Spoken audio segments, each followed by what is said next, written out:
What's going on, everyone, and welcome to Movie Emporium's movie review of The Gateway. This film is directed by Michael Civetta. Now, before we begin, if you like this channel, awesome, hit the subscribe button to join Movie Emporium, hit that notification bell at the top to find out what's coming next. If you like any of these videos, awesome, hit that like button, as well as comment below any video that you watch, including this one. So The Gateway is this story about a character named Parker, who's played by Shea and Whigham. He is a social worker who literally takes care of families. If you don't know what social workers are, they will deal with families that are in domestic abuses or dealing with families that are in, situations that constantly need attention. So he looks after families and whatnot. And he looks after this one family who has a mom and a daughter. The mom, of course, is played by Olivia Munn. And he's become closely connected with this family because of the situation. The mom's not really the best of moms, but she tries. He is constantly helping out the daughter, taking her to school and so on and so forth. He's doing a little bit more than he should as a social worker, but in the process, he's also a drug abuser and an alcoholic, and he hangs out with people like Boone Jr., who runs a bar, and he also kind of on a side piece type character hangs out with Taryn and stuff like that.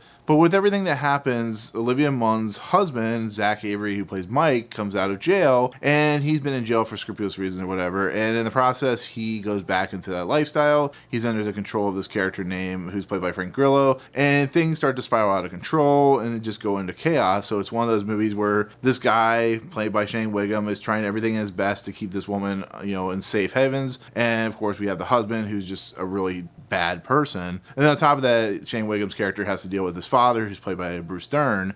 And so when it comes to a story like this, it's not entirely unique. It's been done quite a few times before. We have the savior, the guy who is there to protect the woman from a really bad situation, and we have like the bad guy, or in this case the husband. It's been done before. You've seen it in a million movies. With that said, it was a movie I'd never heard of before until I saw a press release that had been sent to me through an email. It's something that I found, with the cast that includes like Grillo and Shea Whigham and Taryn and stuff like that. I thought maybe it could be something kind of interesting. Maybe it could be something with a little bit of nice twist with the whole social worker aspect. So I asked him for a review copy. I didn't realize it came out this weekend of the September 3rd, so I could have just bought it, but it was nice enough for Lionsgate to send it to me. With that said, this isn't a movie I found completely terrible. It's not a very good movie. It goes into some really stupid tropes with some really stupid situations, especially near the end of this movie. But the idea of an individual doing everything in his power to protect people and doing it on a level that, a lot of families go through when they're in domestic situations,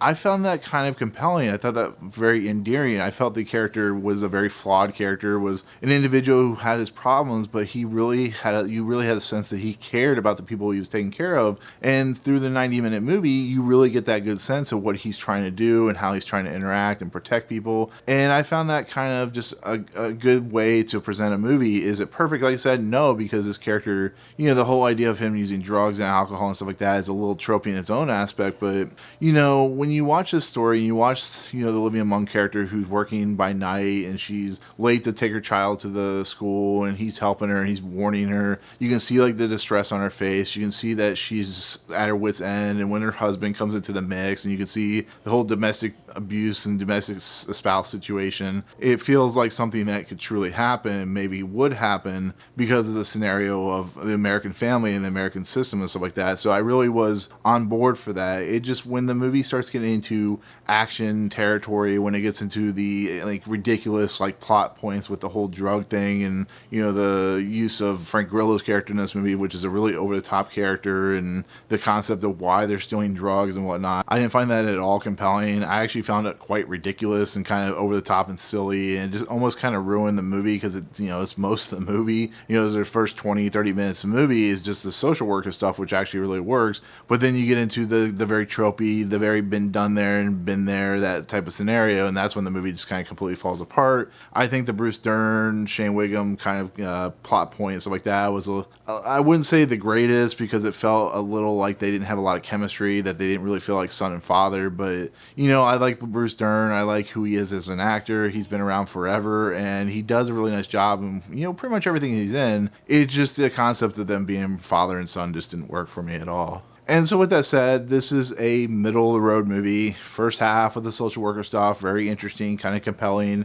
Then it gets into the silly action and ridiculousness, and that's where it falls apart. And overall, I wouldn't say rent this movie. I mean, it is only $10, so I wouldn't say rent it, but maybe wait for it to come to like Netflix or Amazon or any of those things and watch it there. And I think you'll be enjoyed. I don't think you'll be hurt by watching it, but it is a little dark and a little cumbersome in some of the things it does. So there you go. That's my take on The Gateway. Thank you so much for watching. Comments below. Pretty sure you never heard of this movie. Like I never heard of this movie. Let me know what your favorite suspense action film, I guess, in the comments below. But otherwise, if you like what you see in this channel, hit the subscribe button to join Movie Emporium. Hit that notification bell at the top to find what's coming next. If you like this video, awesome. Hit that like button, and we'll see you guys in the next video. Peace out.